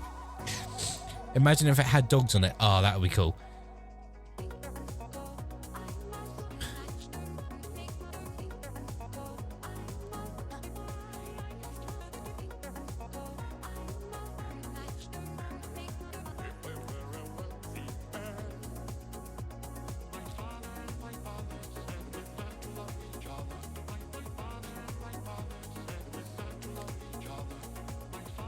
Does anyone want some Jaffa cakes? Because these are just rank. I shouldn't say that.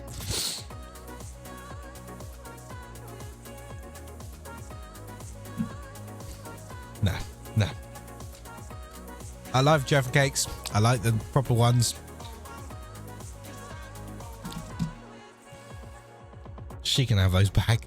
I'll take them back up to her later. Ugh. Right. Okay. Oh, that's what I need to look at. I've just seen something up here. I need to look at a travel router. Some cheap brands are okay. Yes, yeah. I looked into some of these things. A lot of cheap brands are actually made by the original. God, she sent me a picture. By the original manufacturers, and they're pretty good.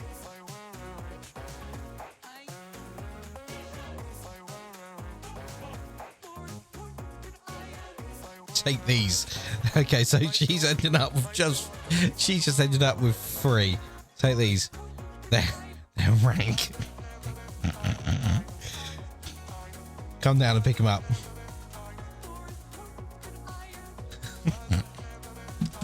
So she just texted me with a pic. So she's just sent me a picture with, I kid you not, my daughter's obviously stolen the rest of them. That's all she's got left. Okay, so they're not. Yeah.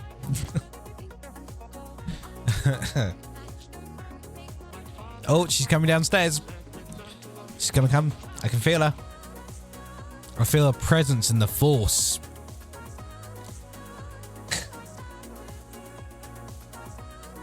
Caitlin, everyone. There we go. How do you feel? Got more? Happy? Sorry? I don't know if you heard that. You probably didn't, because I've got one of those consistent mics.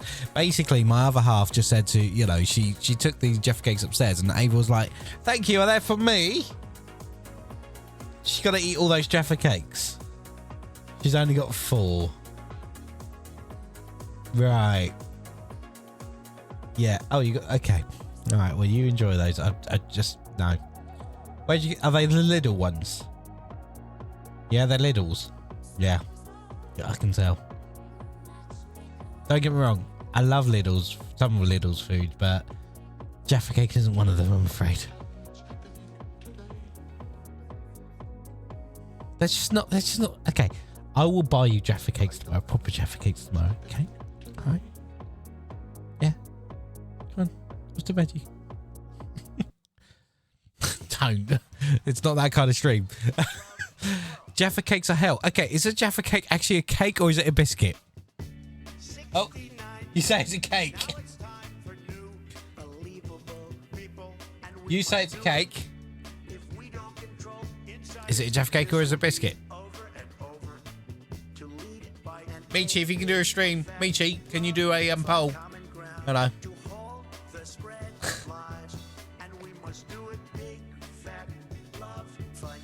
Sorry? It's a cake in the biscuit aisle. I don't like it at all. I don't care. I can. Have you? Right. We're not going to have a discussion of... We're not going to have a discussion of Jaffa cakes versus... What's your favourite biscuit? So, yeah, anyway, what I'm saying is I need to look at routers. Travel routers for when we go away. Oh, here's an interesting one. Would it still work? I accidentally dropped the RE650 on the ground. Would it still work? The RE650. Pardon me. Now this is the Wi-Fi repeater. The repeater that I actually say to a lot of customers to purchase. The reason for that is, and this, Sammy, you live in the flat, if I remember correctly. This will be better for you than deco, if I'm honest with you, if your flat's quite small. The reason I say that is this is a repeater. So, it's really quite easy to set one of these up. You get your router. You plug that in. Plug it in, leave it for a moment, okay? You then grab your router and you press the WPS button or sync button or whatever you want to call this, okay? Sky ones have them on this side, BT ones will have them on this side, EE ones also on this side depending on which one you have. Okay, some of them even on the back. Okay, press and hold this for 3 seconds. There'll be a flashing light one way or another, either on the front, the side, or the back side, or whatever you call it, or up the bum. Press and hold it for 3 seconds, okay, and it will start flashing. You then run over to this device, the device on the screen here, you know, the TP-Link device. We'll have it right next to it while you set it up. Press and hold the lock button, this button in the middle, and that's it. That's all you need to do to set that up. It will then talk to your router. Your router will give it its password, and it will name itself as your router name. For example, this one has TalkTalk written on it. I should say this one says TalkTalk on it. Okay, in a moment, come on, focus you. So that will say TalkTalk 11 whatever _ext, and any devices in that area you connect to that device, where it's extension, okay, extender, and everything else near the router will connect directly to your router. Is it a perfect setup? No, it's not perfect. Is it a good way to kind of get a Wi-Fi into a room that you haven't got Wi-Fi in, or you got poor Wi-Fi in? Yes, it's better than those TikTok crap that you see on TikTok as well. Also, if you look at bottom left here, what is that? That's an Ethernet port. Let's have a look at the Ethernet port. It has an Ethernet port. Brilliant. Now, the good thing is, I had a customer the other day, all right, who has Ethernet running from the house to a barn, and I kid you not, this barn is like, you know, on the other side of a courtyard, and this courtyard is a bit like a house size away. It's quite a distance away. Now, I thought, hang on, if he's got an Ethernet port, normally it's an output. Can I use that as an input? You can. You can actually change the change this to an access point, which is what I think is brilliant about TP-Link. You can actually change this to access points, and what it does, receives the internet signal from that, pumps it on the Wi-Fi. So, going back to the original question, I'll drop the RE650 around. Would it still work? Yes. Okay. It will do. It should. I had one in my church, children at my karaoke. Small antenna was almost snapped off, and it still worked. The multi-user, multiple in, multiple out is 2x2, but still works as a charm. So yes, yes it will. It will still work.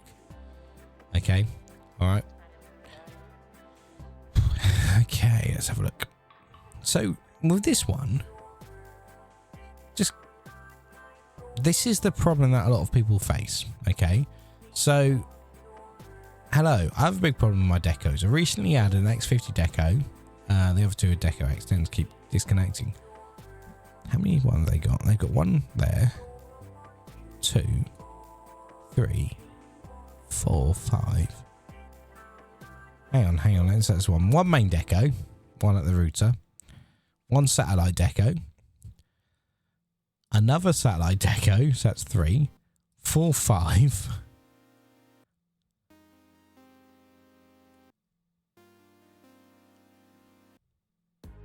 Why do you have so many decos? That's 5 decos. 5. Wi-Fi 6 as well. So going back to my original problem about buffering is, yeah, it does. It confuses your components, because I had the same problem in my house. I had to remove one of my decos and shove it in the garage. Hole is in the cake. Only one person voted. I didn't realise there's a vote. Oh, son of a God.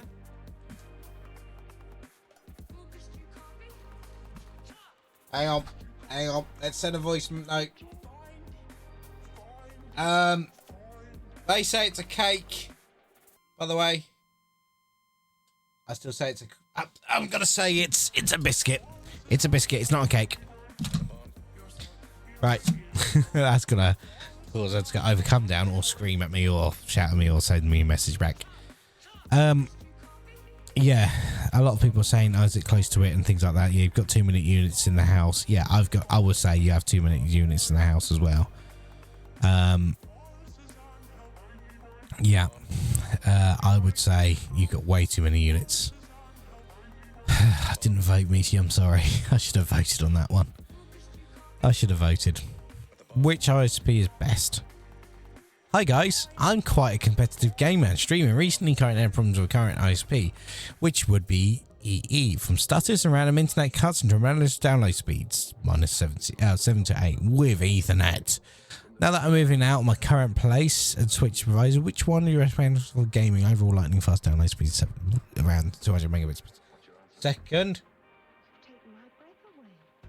I had a feeling she was coming downstairs again. I would say you've got more of a line issue than anything on that one, if I'm honest with you. Depends on the area you've moved. The speed also depends on your line as well, because you can have a really great ISP but a really shit line, and all you'll get is a really shit service from that line. Now, when I mean line, I mean both Ethernet, fiber, if the fiber has been compromised during the install, or ASDL, VDSL.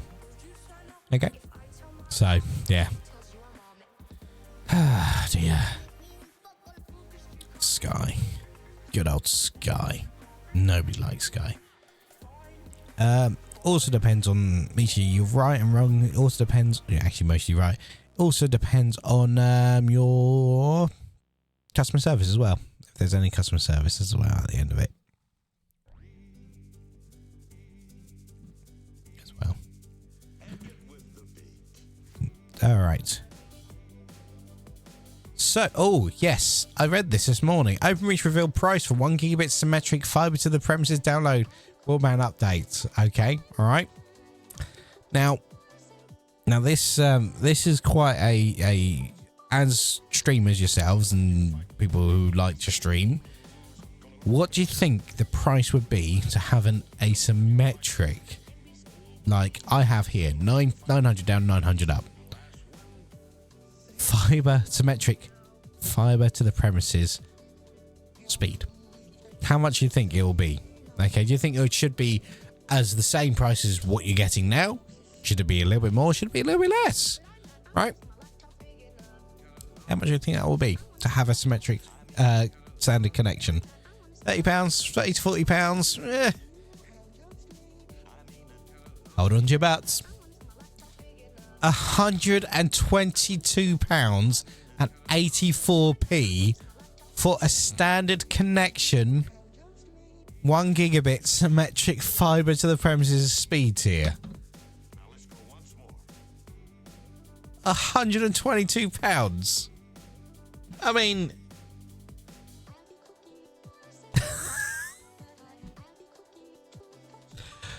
and as usual, they must caveat these are wholesale charges and thus do not include all of the many other elements that an ISP has to add to the order to create the retail price that you or I will ultimately have to pay, e.g. a 20% VAT profit margin, capacity service, network features. So a monthly rental of £100 or 120 if you include VAT is in reality likely to be more expensive at retail. £150 seems more likely. Oh my god. Would you pay? And that's per month. That's per month.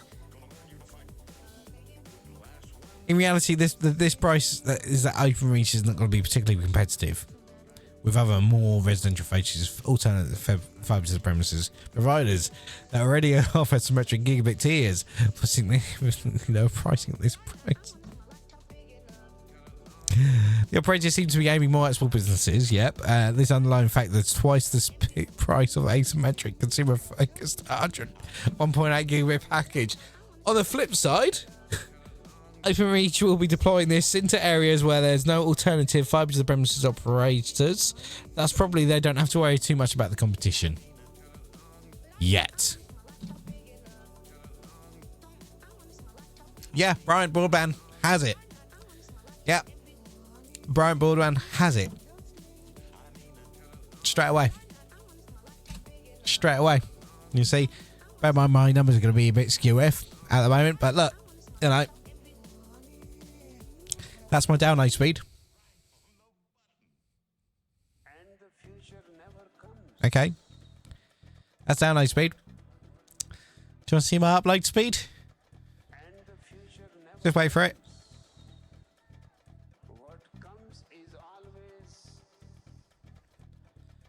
And how much am I paying for that? £30. 900 down, 900 up, £30. You're not jealous at all. That's with my awesome provider, Brian Broadband. Thank you very much, guys. Okay. All right. I can't complain. Okay. 900 down, 900 up, £30. And OpenReach. Just. Oh, dear. What makes me laugh? What makes me laugh, right? Okay. All right. I need that here. Holy shit. Connection. Multi-port ONT box swap. That will be an interesting one. Multi-port ONT. So we've already covered what an ONT is, this box here. So the one that they're talking about obviously is a little bit larger. I've seen these multiple ones with multiple right, okay. So right. So if it's a multiple ONT box swap, it's not one fiber connection, it's two fiber connections coming to the address. One receiving, one transmitting. So that's another fiber installation.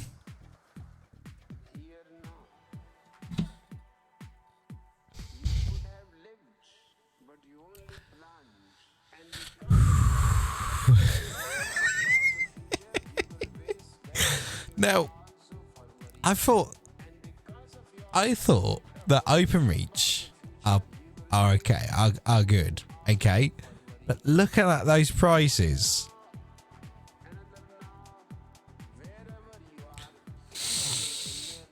where's all that money going? That's what I want to know. I mean, how can they justify a price that high? 61 comments on there though. Okay, let's have a look. Let's see what the comments say, shall we? I mean, this is just. Let's go all the way to the top of these comments, okay?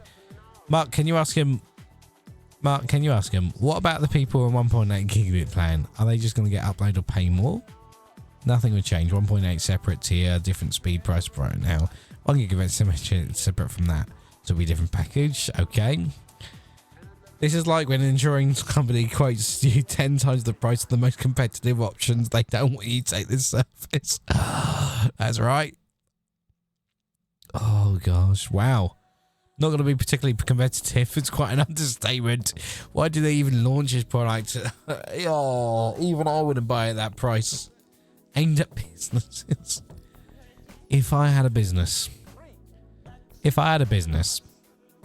even big providers like Virgin Media charge only £6 premium for symmetrical service. I can't imagine. Oh, there you go, Michi. You're on Virgin Media. £6 more to get a symmetrical service. I can't demand. If I had a business, I would have just had it as just my standard. If I'm honest with you, okay, I would just keep it as my standard. I wouldn't do anything particular. I wouldn't do that. Yeah, they do. Apparently, they do. Okay, but Sammy, I don't know though. I don't know how to get it. Yeah, it's 45 for Wi-Fi and 6. Hang on, 45 for £45. Oh, to have Wi-Fi things, and £6 to make it symmetrical. You really need to get off that Virgin Media, but I just think that's ridiculous. I really do. Oh dear. I know, fuck all, it doesn't help. But to be perfectly honest, being completely honest with Virgin Media and Virgin Media connections, I don't know, what is it, 120 up or something like that?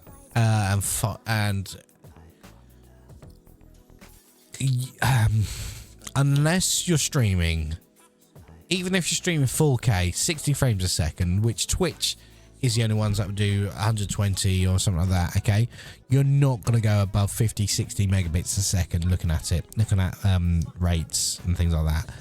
It's nice to have that upload speed. Yes, it's great to have that upload speed. I should know because I have that upload speed. But do I actually use it? That's another thing.